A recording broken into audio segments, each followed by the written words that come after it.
Hong Zhenzhen from China Central Television. My pleasure.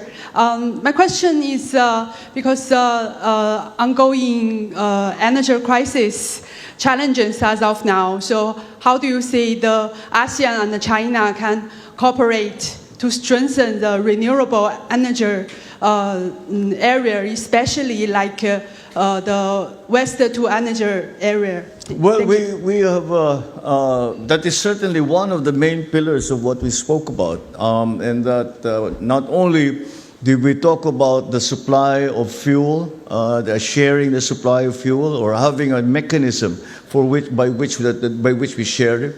Secondly, having a reservoir that will be shared as well by ASEAN. On the first point, it is something that we already are doing. Because when the war started in the Middle East, immediately everyone was scrambling to try and make sure that we have sufficient energy supply. Of course, prices, we had very little, there's very little that we could do. But we already were in very close coordination with our ASEAN partners, and we were looking, we were discussing together where, how, what can we do to help one another. And it has been a very successful enterprise. And I think that the reason, at least I can speak for the Philippines, that we have, I would say, a good supply of the different types of fuel. We have diesel, of kerosene, of jet fuel, of gasoline. All of these things we have a reasonable supply, is because of the assistance and the cooperation of our partners in ASEAN, and of course in other countries as well. But of course, that is a short-term and immediate solution. The long-term solution is our continuing move away from fossil fuels, dependence on fossil fuels, and the development of alternative sources of renewable energy. And we talked about hydropower, wind power, solar power, and even nuclear power was one of the solutions that's being spoken about. So ADB, to their credit, has been very supportive of that effort, and they have actually earmarked some funds specifically for the development of renewable energy. And it is something that certainly at least the Philippines will, and ASEAN, and I'm sure the rest of the ASEAN nations will be availing of. So yes, a very, very important part of our discussions. Thank you, Mr. President. The next question is from Yang Fang Zhu of Phoenix TV. Good afternoon, Mr. President. Good afternoon. This is in relation to the ASEAN Maritime Center. At the time when the South China Sea remains a fairly sensitive issue, how do you see this initiative, further reinforcing ASEAN centrality while at the same time promoting trust, dialogue, and constructive engagement with China?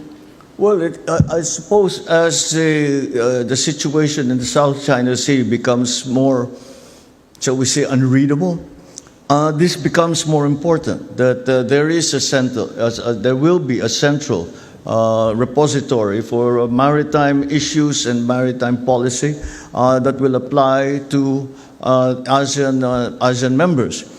What we are looking for, or what is the ultimate reason for having this maritime center, is not to confront or not to somehow push back on any single force or any single country. It has to be seen from this perspective. What we are working for is the continued freedom of navigation and the peaceful navigation in South China Sea. As we all know, a large percentage of world trade goes through the South China Sea. And as has been demonstrated by the closure of the Strait of Hormuz, the Strait of Hormuz is 20% of the entire oil supply of the world. And We are all very aware of the effects of that. But if such a thing would happen in the South China Sea, the inevitable consequences would be are alarming just to even think about. And so that is the point of that maritime center. And so that, and then of course there is the attendant issues of assistance, of making sure that our waters are safe, that our territories are well respected, and that UNCLOS is the single most important guide and principle that we adhere to. And that is the function, as we see it, that the Maritime Center will perform. And I'm very optimistic that it will in fact be established. And the discussions that we had were progressed very, very quickly. There was a very wide consensus amongst members that of the things that need to be done and how we need to do it. So since we proposed the idea, we are offering the Philippines to be the home of that center. Thank you, sir. Thank you. Thank you, Mr. President. The next question from Jonah Gilagon of Asahi Shinbun. Good afternoon, sir. Oh, good So, afternoon. I have a series of questions about Myanmar. The foreign ministers are set to hold a virtual meeting with their Myanmar counterpart. Was it the leaders who gave this instruction to the foreign ministers? Do the leaders also agree that meeting the Myanmar foreign minister is an appropriate or a necessary step to take at this time? Could you explain, the rationale behind it? Additionally, is this virtual meeting with Myanmar a step toward the normalization of the status of Myanmar in ASEAN? And is it a recognition of the new government of Myanmar? Last one, what are ASEAN's thoughts on the results of the Myanmar general election, and whether it will recognize the newly formed government? Thank you. Well, there is no need to further recognize Myanmar. The government of Myanmar has been recognized, and that's why Myanmar is a member state. And however, because of the situation in Myanmar, where there is a humanitarian disaster that's going on, there's continued fighting going on. There is a impending. There is what is a low-level civil war still going on. Then that is why the ASEAN proposed the 5 points of consensus. And these essentially are that we have peace, that there's representation, the things that are necessary for a democratic state to function. And this 5 points of consensus was agreed upon by Myanmar. But unfortunately, we have not seen the actual implementation, or despite the adoption of the 5 points of consensus, we have not seen any progress in Myanmar. And it's interesting that you should ask that, because I just came, before coming here, we just had the retreat, wherein the leaders of the member states sit down and have a closed-door session. And one of the big subjects that was taken up was Myanmar. And I believe that it is many of the members aired their frustration about the lack of progress in the process of normalizing the situation in Myanmar, and trying to find a way forward, trying to find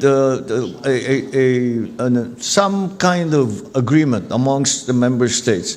We all agree that we would like to see more progress. We all agree that we all should try very hard to find ways to shift what has become moribund process right now. It is not moving. And certainly, although we will not abandon any of the main principles by which by which ASEAN operates, such as the respect for human rights, the rule of law, And in the specific case of Myanmar, on the 5 points, there was the beginnings amongst in that discussion. It was a very, very vibrant discussion, and in some cases, at some points, emotional discussion, because as I said during the retreat, and I don't think I'm betraying any confidence when I say this, that we have to do something, because Myanmar is not merely a trade partner. Myanmar is not merely a friend to ASEAN. Myanmar is part of the ASEAN family. And it is a tragedy when a family member is left out of the family for whatever reason. And so there was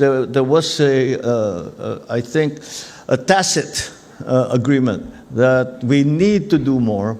We need to find those things. We need to find other ways to move the process forward. What those other ways are is something that we now will have to go away and think about. And we agreed that our foreign ministers, our foreign secretary, would that first of all that the leaders would try to find any ideas. Because as we were sitting there, we said, we don't have the answers here. These things will not be decided now. But we will go away and try and find, maybe think about what can be done to improve the process, and to start to see some progress in that process of normalizing, once again, normalizing the situation in Myanmar. So it's still a thorny problem for which we cannot say that there are obvious solutions. But there has been a nano shift, perhaps, in the approach to the situation in Myanmar. There are no definitive answers as yet, but we are certainly going to work on it very, very hard. Thank you, Mr. President. The next question from Chad Williams at Agence France-Presse. You basically pretty thoroughly answered my questions just now, Mr. President. It's pretty clear there's a divide, though, and I'm wondering what the main role the Philippines as chair can play in bridging the divide, these different opinions about how best to eventually reintegrate Myanmar. I know Thailand is pushing hard for it. They've got border issues and any other number of reasons to do so. Malaysia just yesterday said that Myanmar has not done nearly enough to earn high-level talks. So yeah, I'm just wondering what you think, especially from the Myanmar perspective, what's the baseline concession they need to be offering to get the ball rolling? Well, I suppose in a way we have asked that question of ourselves, and that was I think the nub of the discussion that we had today. And that question is not that we certainly do not believe that we have not done enough, but the question was different. The question was, what more can we do? And that's how the discussion was directed. And what more can we do? Because it's not moving forward. And ASEAN has taken a position, and I think it is a correct one. And we still hope that position will be consistent to whatever agreements we come to with Myanmar. And so it's become very, very important that there certainly is some frustration within the member states that we have to find not necessarily a better way. I'm not talking about some paradigm shift where we abandon our own our principles that we have lived by. When it comes to this, we don't abandon ASEAN centrality. We do not abandon the respect for human rights. We do not abandon the humanitarian disaster, the concern for humanitarian disaster. But it is certainly frustrating for the member states that the process has not moved or if it has moved very little. Certainly not as much as we had hoped it would have by this time. So, again, as my answer was to the previous question, we have all decided, because ASEAN had a very clear position, and which I'm sure you're familiar with, and we have stayed with that position. Now maybe it's time to what we were talking about was not talking about changing our position or changing the things that we are aspiring to achieve, but perhaps seeing this methodology could be better or could be fine-tuned further. And one of the arguments that was made is that the world has turned. How many times since we started this discussion, since we started having to deal with this situation? And perhaps the context has changed a little bit. And maybe we should take that into account. That's not necessarily the case, but this is the discussion that we had.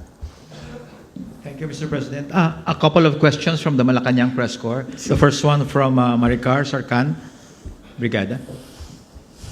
Sir, regarding lang po ulit dun sa ASEAN Maritime Center, what is our timeline for making this center fully operational, and how soon can we expect it to start coordinating actual maritime security efforts? Okay, the concept of it, the principle of it is fully agreed on.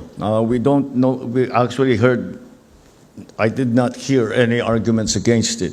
So now the job before us, before I can answer your question what the timeline is, the job before us is to put together the framework for what is this maritime center going to look like, who will be involved, and what their involvement will be, who will fund it, where will it be, what is it supposed to do in the first place? And all of those questions have yet to be answered.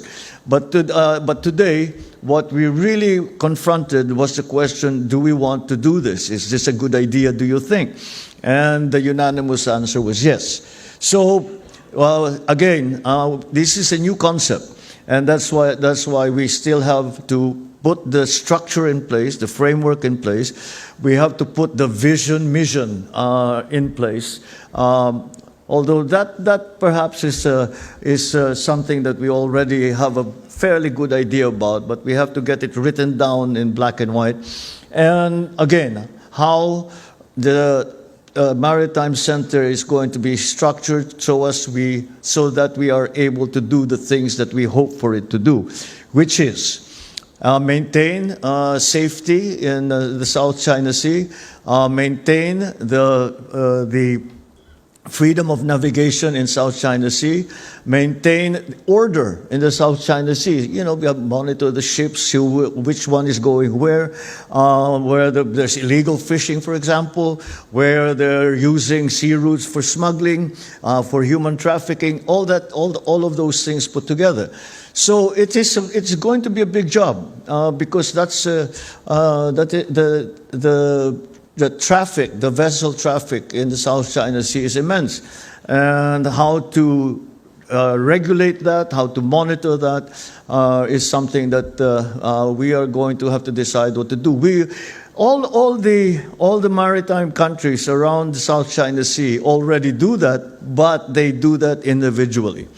The idea of the Maritime Center is to make a cohesive organization that will put together all the efforts of all the different countries, ASEAN, and even other countries outside of ASEAN who have an interest, who are stakeholders, put it together so that we are working together with one another, helping each other, and hopefully achieve some kind of, we are able to put together all our efforts so that there are no gaps in what we are trying to do, there is no duplication of work, and again, we maintain the peace in the South China Sea. Thank you, Mr. President. The next question from Ivan Mayrina, GMA7.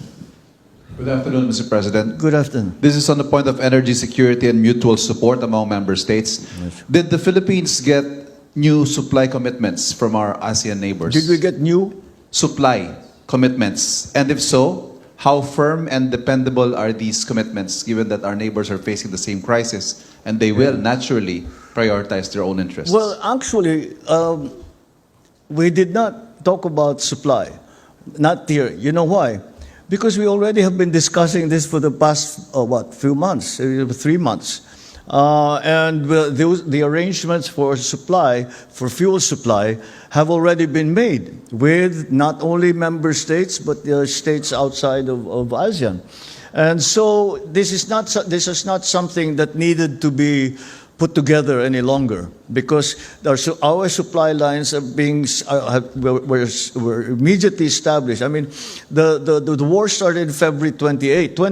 February, by the next day, this government, at least, was already in contact with all our suppliers, and beyond that, we were also looking for other suppliers, so what we can refer to as non-traditional suppliers, all the way out to Africa, to Latin America, who before we did not really get a supply from.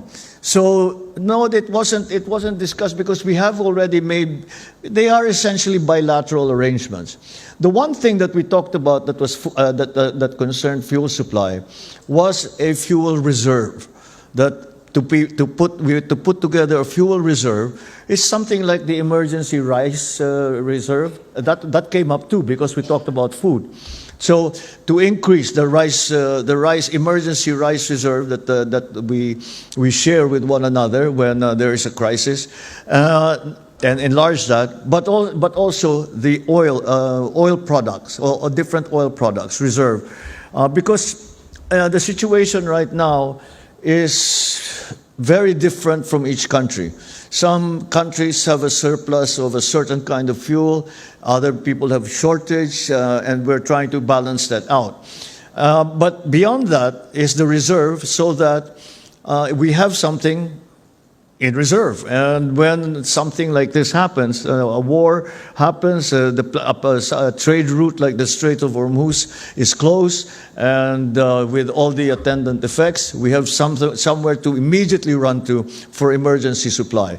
That's more what we discussed, rather than arrangements to, it's left to individual countries to make their own arrangements on how to gain supply, because we are all in a different situation.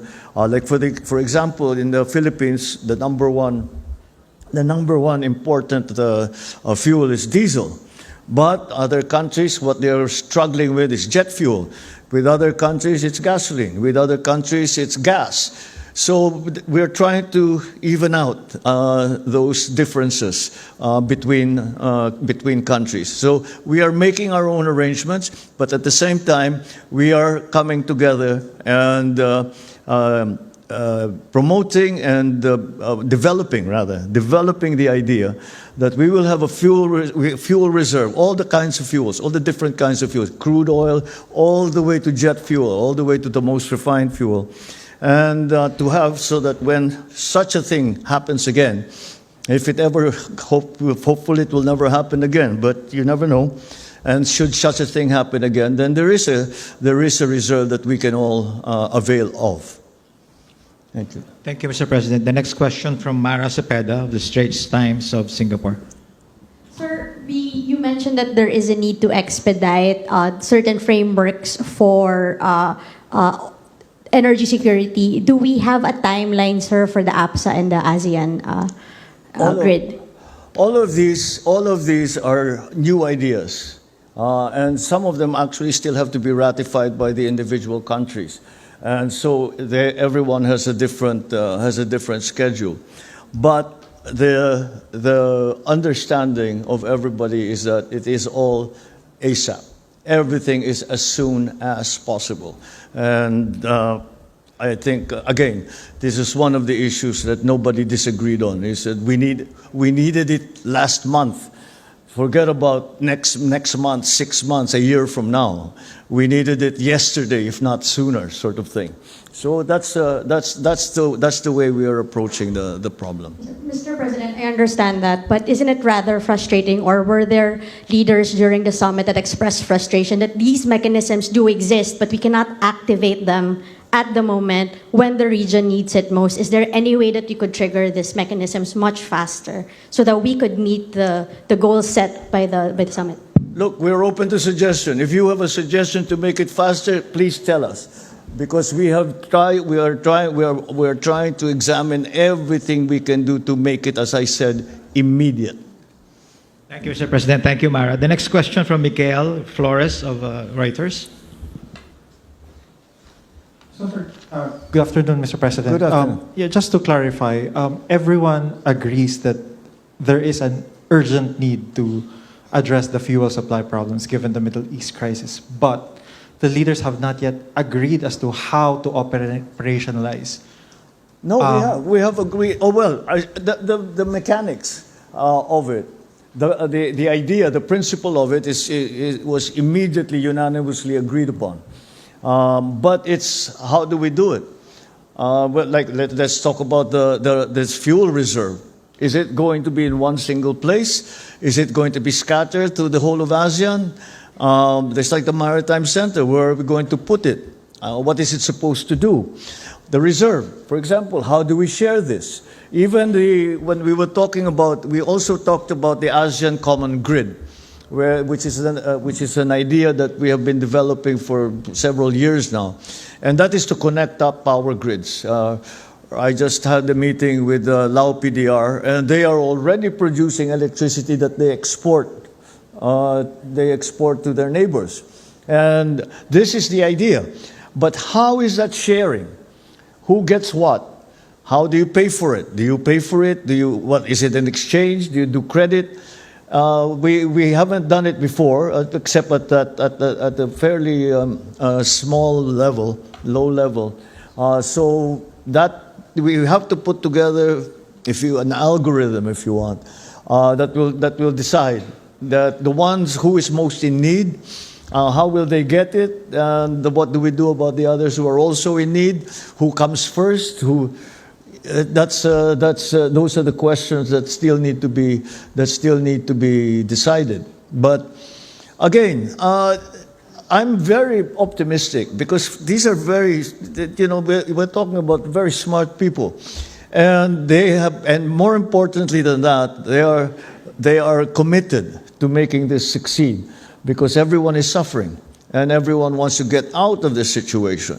So that's why I'm very optimistic that we will not be wasting time with bureaucratic nonsense. We will not be arguing politics because this, that, or the other thing. We will be really working very hard to getting it done as quickly as possible in the best possible way. Just a very quick follow-up, Mr. President, if I may, Secretary. So how soon? I think because based on your answer, the mechanics are in place, but you cannot agree on the details on how to operationalize the fuel sharing agreement. So are the leaders not concerned that by the time you come to a consensus, the fuel supply has become much worse for the region? Our energy ministers haven't yet met. So it's impossible to say they haven't met. Therefore, they haven't laid out a timetable. But rest assured, the minute we have it, we will inform you. Thank you, Mr. President. The next question from Yige Guo of Xinhua News Manila Bureau. Please.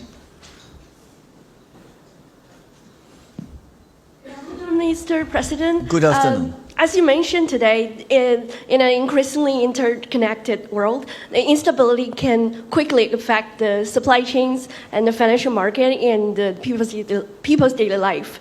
So how important do you think the economic cooperation between China and ASEAN in maintaining the regional growth and the supply chain's resilience? And which areas do you think hold the most potential in the future cooperation? Thank you. Well, the basic fundamental foundation of any of those, to get the answer to any of those questions, will come from the finalization of a COC, a code of conduct.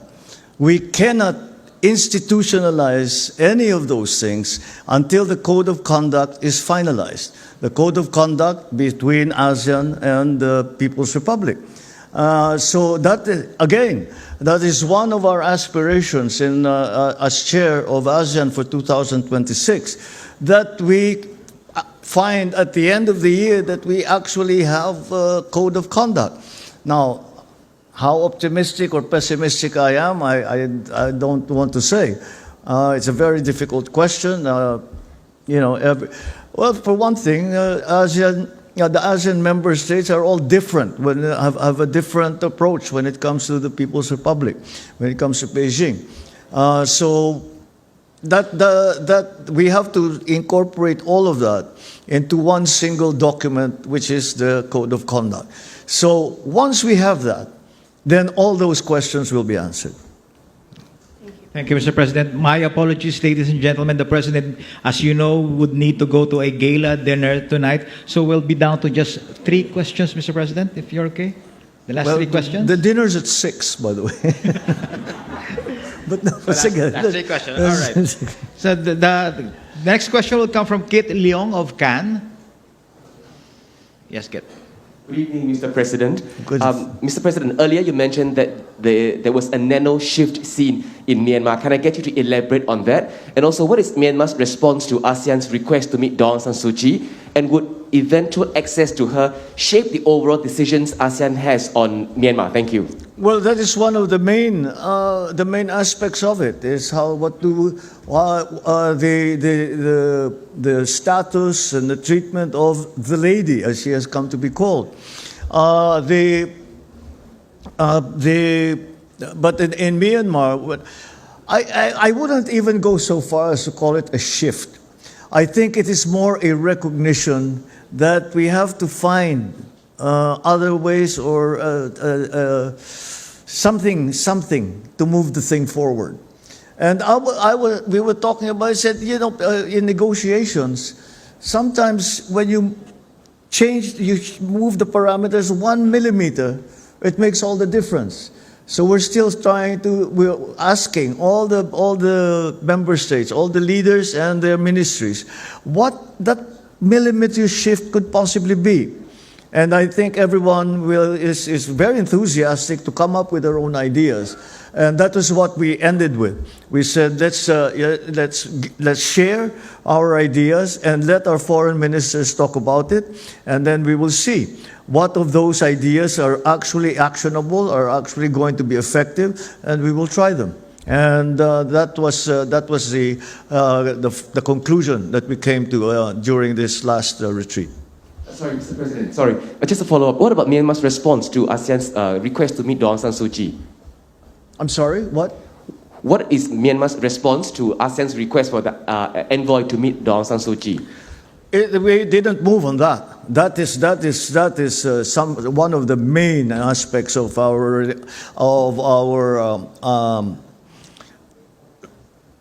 negotiation, if you want to call it, with the government of Myanmar. That she be freed and that she be allowed to exercise her rights, and that if she is recognized as a leader, that she be able to function as a leader. That hasn't changed one iota. Last 2 questions, Mr. President, from Bader Alotaibi of Asrak News. Thanks, Mr. President. What is ASEAN calling for from the parties in the Middle East, in the conflict in the Middle East, actually? What is ASEAN calling for? Peace. Peace. It's that simple. Peace. And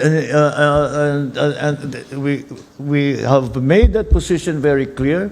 We have the foreign ministers, when they met previous to this summit, already put out that document calling for all parties to cease hostilities and to take a step back, open the Strait of Hormuz, and find a way for a lasting peace.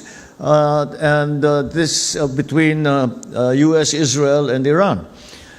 So that is something that is, I think, fundamental to any discussion about the war in the Middle East.